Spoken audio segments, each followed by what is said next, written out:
Segurament, tots els dies vas a l'escola després de prendre un bon esmorzar.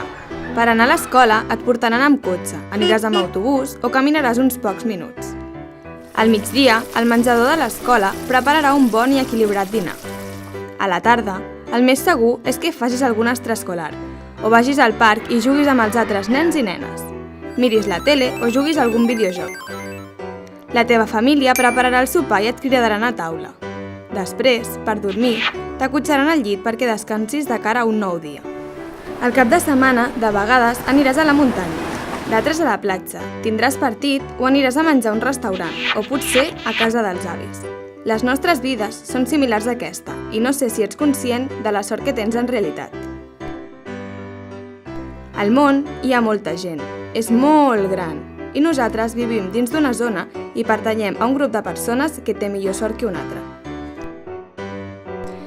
Hi ha una gran majoria d'aquestes persones que viuen en països empobrits i molts nens i nenes d'allà no poden fer el que tu. Menjar diverses vegades al dia, arribar ràpid a l'escola o fins i tot anar a l'escola. Fer extraescolars o anar cap a casa per sopar amb tota la família junta o que la cotxin per anar a dormir.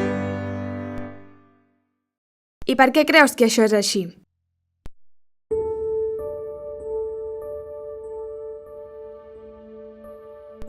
Molts d'aquests nens i nenes viuen en països, alguns d'ells molt inestables. Societats amb pocs diners per poder construir totes les escoles, hospitals o carreteres necessàries. Països que són utilitzats per persones com tu o com jo per produir barat allò que necessitem. I produir barat suposa que qui treballa en aquests països guanyi molt poc i en males condicions.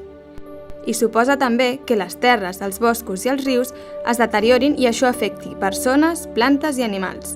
I suposa també que hi hagi disputes entre algunes persones poderoses pel control de la terra, els boscos i l'aigua, i això generi guerres. I suposa, finalment, que si a les persones se'ls treu la terra per viure i alimentar-se i a més es troben en una guerra, apareixerà la pobresa i apareixerà la fam.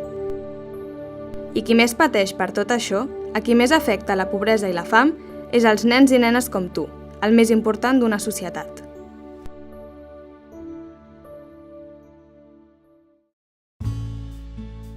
Pensa en el món connectat en el que vivim. Tot el que aquí fem té repercussió a l'altra banda, perquè moltes de les coses que consumim deixen enrere una petjada de desigualtat. Succeeixen coses que no desitgem perquè el món funcioni d'una determinada manera. Però podem canviar tot això amb un munt de gestos. Tu pots ser el canvi que necessita el món, apagant els llums o els connectors elèctrics, estalviant aigua, demanant per Nadal més experiències i menys regals materials, no desaprofitant menjar ni del teu plat ni de la teva nevera, comprant aliments produïts aquí a prop, evitant les bosses de plàstic i els envasos, participant d'accions solidàries a la teva escola o fomentant-les dins de la teva família. En definitiva, el món pot canviar si cadascú reflexiona en el fet que com més volem, més gastem i més malbaratem. I així, més estem contribuint a la reproducció de desigualtats.